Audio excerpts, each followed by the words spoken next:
Saudações, meus alunos do segundo ano do ensino médio da Escola Cultura Viva. Muito bem-vindos a mais uma aula virtual de Geografia. Espero que vocês possam estar muito bem e que estejam estudando bastante, mesmo que distante, mas utilizando todo o material que está sendo gravado, todo o material que vocês já têm em mãos através dos livros, que estejam fazendo as atividades, tá bom? Bom, hoje nós estaremos dando continuidade à nossa aula passada, que nós falamos sobre o uso do espaço rural, é o nosso capítulo número 5. Tá? E o nosso tema hoje ele está diretamente ligado à pecuária, tá? É o tema da página 65. Na aula passada falamos sobre agricultura, falamos sobre agricultura extensiva, intensiva, fizemos uma subdivisão e agora é a vez de nós falarmos também sobre essa atividade econômica muito importante, tá? Que é a pecuária. Na verdade, a gente sabe que pecuária é a criação de gado, tá? E dentro da pecuária surgiu aí uma ciência que se especializou justamente em práticas que poderiam melhorar a criação desses animais, que é a zootecnia. E dentro da zootecnia, a gente observará que muitos estudos são feitos, muitas pesquisas são realizadas de forma que haja uma produção maior, de forma que haja o emprego de maior tecnologia para que esse gado, né? E quando eu uso o termo gado, eu posso estar fazendo menção a vários tipos de animais, e não somente ao boi, à vaca, tá? Eu trabalho com o asinino, eu trabalho também com o caprino, com o suíno e por aí vai, tá bom? Inicialmente, o gado era utilizado somente para o abate, né? Para a produção ou do leite, né? Ou a produção da carne, né? Quando você fazia aí o abate. Mas, com o passar do tempo, né, com o próprio uso da zootecnia, com esse estudo todo feito, né, com a questão da procriação desses animais, com a questão de estudos e técnicas envolvidas, o gado passou a ter novas finalidades. Hoje, eu posso dizer que eu aproveito quase que 100% de toda a minha produção voltada para a pecuária. É claro que além da alimentação, além da carne, eu posso utilizar o couro para fabricação de malas, de bolsas, de sapatos, de cintos. Eu posso utilizar a lã das ovelhas, né, para que eu possa fabricar roupas, né? Então eu estaria investindo aí na indústria têxtil. O próprio esterco, né, que são as fezes aí desses animais, ele estando seco, eu posso utilizar ele como forma de combustível, tá bom? Eu posso também estar utilizando como forma de adubo e assim por diante. Sem falar que apesar de estarmos, né, no século XXI, pode ser usado também esses animais como força de trabalho. Da mesma forma como eu falei sobre a questão da agricultura, que pode ser intensiva e extensiva, a pecuária também se caracteriza em intensiva e pecuária extensiva. Então vamos entender essa classificação. A criação intensiva, ela mantém o gado dentro de estábulo, né? Ela mantém o gado mais confinado. Esse gado ele recebe cuidados especiais, né? Ele tem todo ali um grupo de pessoas que trabalham com esse gado, que cuidam desse gado. Então eu terei muitos veterinários cuidando desse animal, eu terei inseminação artificial, eu terei ali rações especiais, ou seja, né, é um gado que vai estar realmente muito bem cuidado. Eu tenho uma finalidade, né? Não é porque as pessoas são boazinhas que vai estar cuidando desse gado, não. Quanto melhor for o meu cuidado com esse gado, melhor será no final aí o meu lucro, vamos dizer assim, né? Uma vez que se trata de uma pecuária simplesmente voltada para o mercado consumidor. E esse mercado consumidor é o mercado do qual nós utilizamos muito a questão do leite e da carne, principalmente aqui no Brasil e nos países europeus. E conforme vocês já podem imaginar, a pecuária extensiva é aquela que o gado ficará solto aí pelo espaço afora, né? Pelo espaço rural, né? Que nós temos aí. Ele também é destinado ao comércio, ele também será destinado para o corte, né? Para o abate. Eu posso dizer que os melhores campos de pastagens para esse gado está nos pampas uruguaios e argentinos, e quando se trata um pouco mais acima, eu poderia dizer que eles estão principalmente nas pradarias da planície central dos Estados Unidos.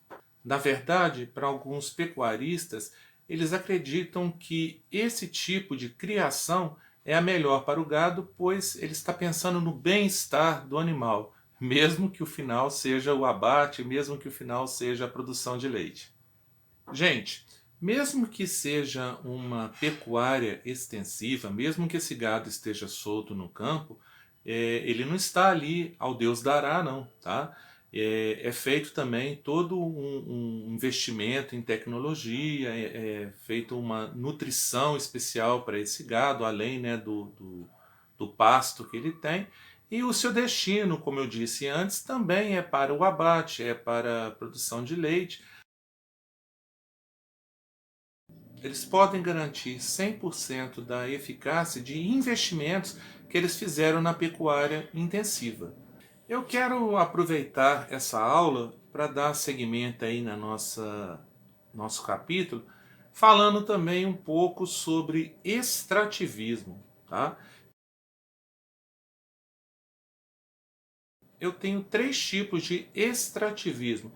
Lembrando que extrativismo é a prática de retirar da natureza aquilo que você não plantou, aquilo que você não produziu, aquilo que você não semeou. Então, no caso, eu tenho a prática do extrativismo mineral, eu tenho a prática do extrativismo vegetal e também a prática do extrativismo animal. Então, vamos conhecer cada um? Conforme o próprio nome fala, no extrativismo vegetal eu tenho a retirada da natureza de folhas, de sementes, frutos, resinas, fibras, tá? Ou seja, tudo aquilo que muitas vezes a gente não observa, mas que está presente na natureza e tem sim um valor comercial, né? Pode ser utilizado principalmente pelas nossas indústrias. O que chama atenção é que quando a retirada da vegetação, né, quando a retirada dessas sementes, disso tudo que eu falei aí, é feita de uma forma para sobrevivência, é feita de uma forma racional, ou seja, feito pelo homem, né, principalmente pelo índio, certamente não prejudica a natureza. Por quê? Porque com o passar do tempo, e por não ser em grande escala, a própria natureza irá repor aos poucos tudo isso que foi extraído. Mas, ao contrário do que aconteceu aqui no ano de 1500 até 1530, que houve uma extração, né, houve um desmatamento, principalmente do pau-brasil, obviamente, essa retirada maciça do vegetal pode sim ocasionar a extinção, né, de um determinado tipo de vegetal. É bem verdade que ainda hoje a coleta desses frutos, né, dessa vegetação, das pessoas que moram perto das florestas, acabam servindo como complemento econômico para essas famílias.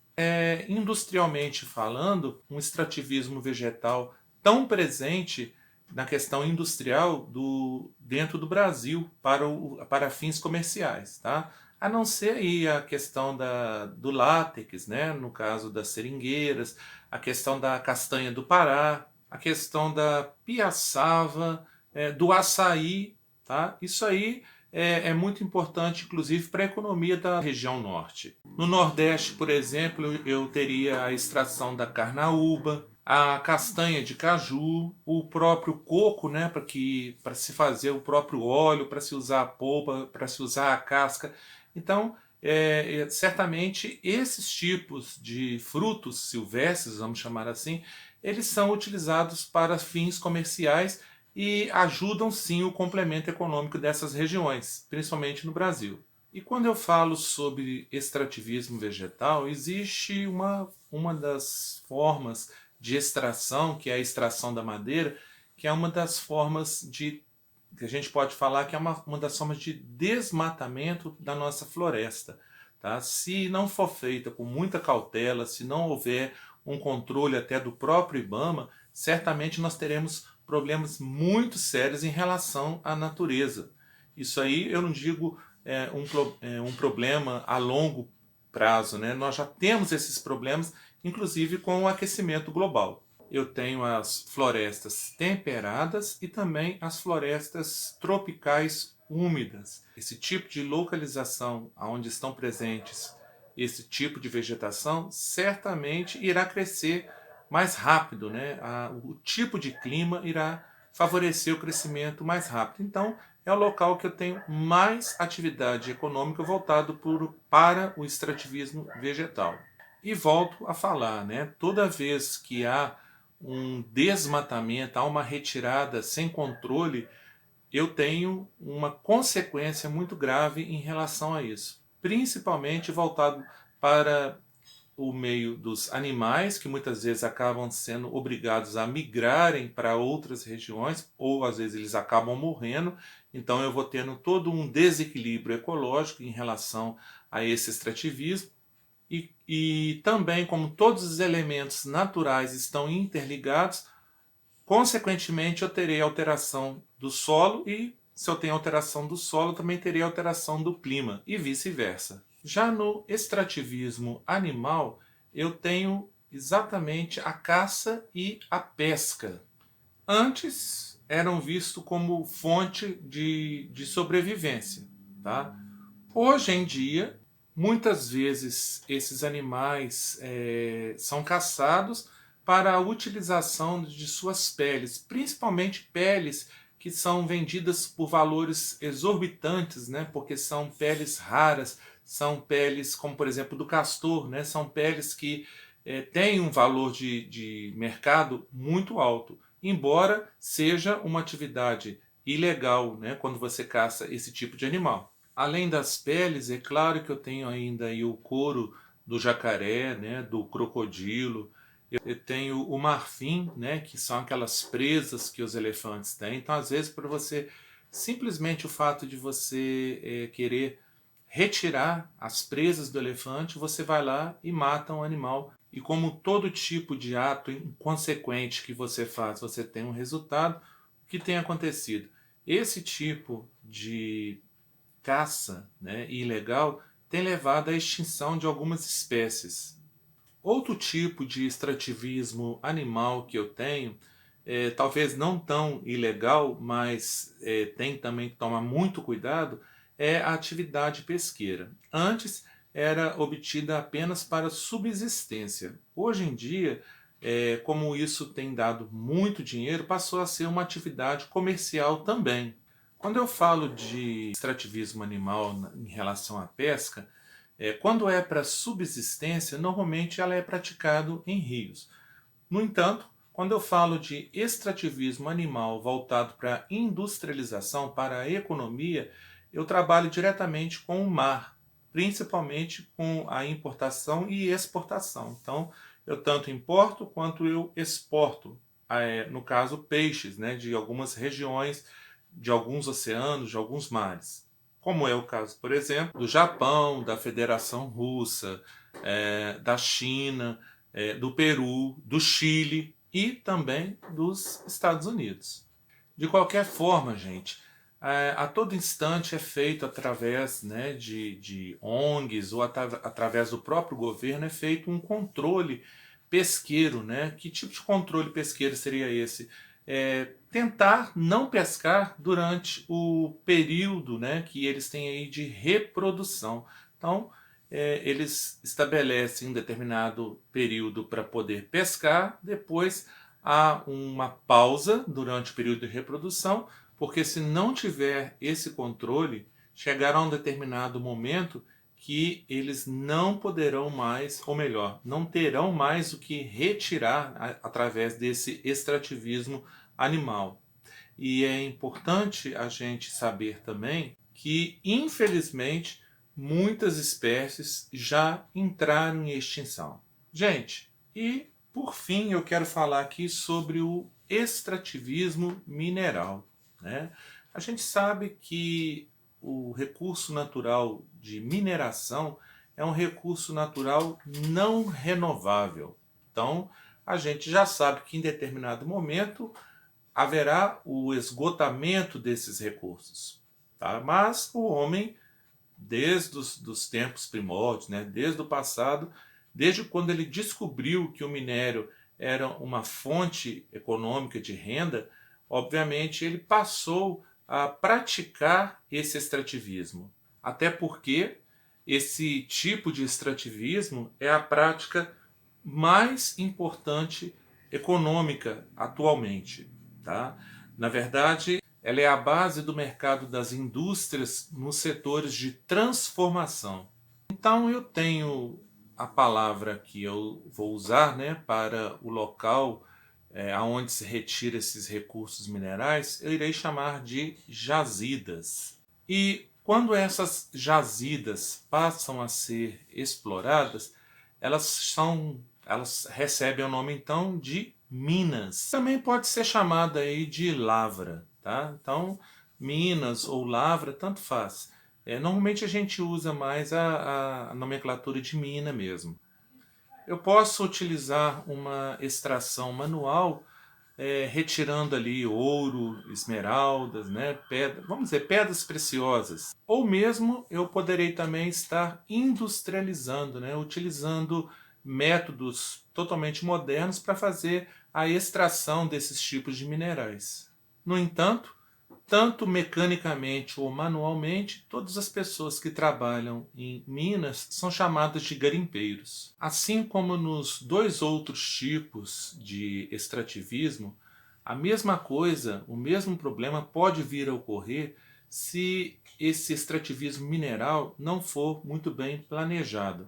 Então, vejamos, o que pode acontecer? Se eu não tenho um planejamento, ocorrerá a poluição de rios, ocorrerá o desmatamento, porque às vezes uma mina ela está no meio da mata, então muitas vezes você acaba derrubando toda uma mata para você poder fazer uma perfuração.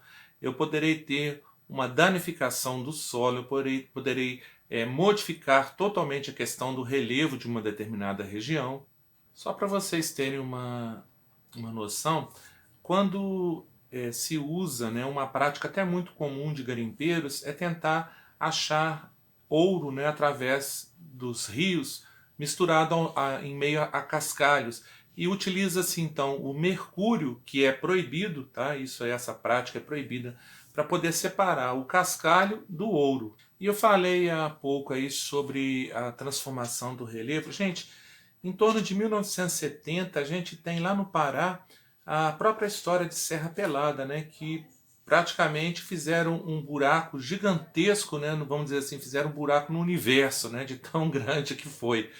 Na verdade, eles fizeram a descoberta de uma grande quantidade de ouro nessa região e passou por lá em torno de 120 mil pessoas, né, que pretendiam mudar de vida, largaram tudo e foram se destinaram, né, para esses locais, para Serra Pelada, lá no Pará, à procura do ouro, à procura de uma transformação de vida. Isso trouxe muitos problemas ambientais e certamente foi proibido. E em 1992, por determinação da justiça e do governo, teve ali então as suas atividades encerradas. Eu só usei esse exemplo do ouro, mas eu tenho, né, a exploração do próprio urânio, né, que é um material radioativo. Isso traz muito transtorno, tanto para os mineradores, tanto para quem tiver utilizando esse tipo de extrativismo ou utilizando o produto final, né? Inclusive um dos acidentes, né, em relação a usinas nucleares que mais se fala até hoje, né, foi a explosão da usina de Chernobyl lá na Ucrânia. Gente, dentro ainda do extrativismo mineral, eu vou ter a extração do carvão mineral, eu vou ter a extração do petróleo, eu vou ter a extração de muitos tipos de minerais. No entanto, sempre muito poluentes, muitas vezes não feitos de forma adequada, não feitos de forma consciente. O que a gente sabe é que em um determinado momento o mundo vai cobrar isso da gente. O mundo já está cobrando, né, essa questão dessa poluição, essa questão de toda essa destruição ambiental que está acontecendo. É claro que a gente já sabe que essas consequências, inclusive essa questão do próprio aquecimento global, tudo isso tem a ver com com esse desmatamento, tudo isso tem a ver com esse tipo de extrativismo que tem às vezes ocorrido de forma desenfreada. Bom, gente, esse é o nosso recado para a nossa aula de hoje. Eu deixo aí para vocês uma atividade na página 70. Tem também uma atividade da página 72 até a página 76, mas então o que eu vou cobrar será o seguinte: faça a página 70, que são questões abertas, fotografe e mande para mim. Vamos combinar então que estará valendo 2 pontos para o segundo bimestre. Então eu vou ficar aguardando, tá bom? Espero que você tenha gostado dessa aula, espero que realmente você tenha aprendido um pouquinho aí sobre essa questão, tanto da pecuária quanto do extrativismo. Assim a gente encerra mais um capítulo do segundo ano. Fiquem com Deus, um grande abraço e até o nosso próximo encontro.